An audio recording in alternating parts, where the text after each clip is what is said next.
how did you go about dealing with the switch to being all remote in the pandemic? Did you do anything to kind of build company culture? Like, what if someone is onboarded in the middle of a pandemic? Like, how do they get to know their coworkers?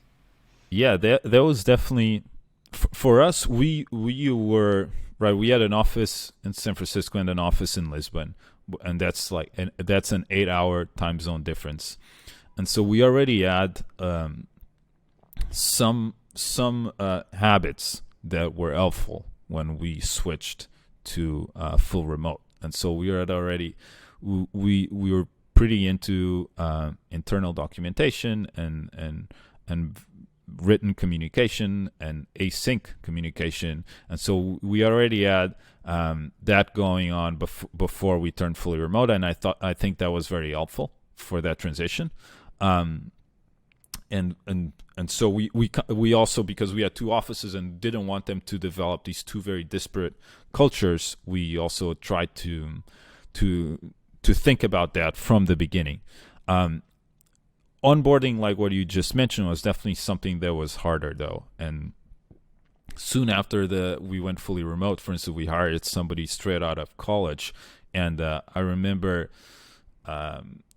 thinking, putting a lot of thought into their onboarding, because I thought, well, if I was coming out of college and my first work experience was being fully remote at a company, that's I think that's I think that's tougher.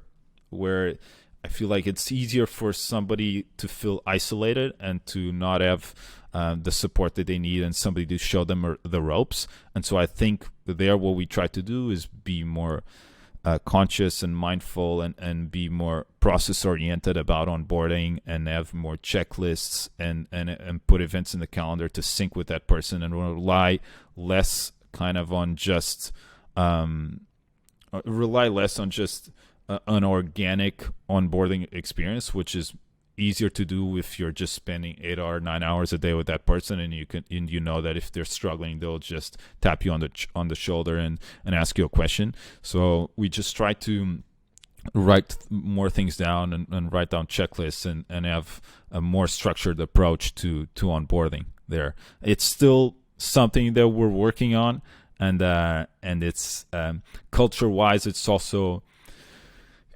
hard to make sure that as you grow, that culture is consistent, and it is in line with the way things were before, when we were all working from in person from either office. But we're trying to do our best there. It can be challenging at times.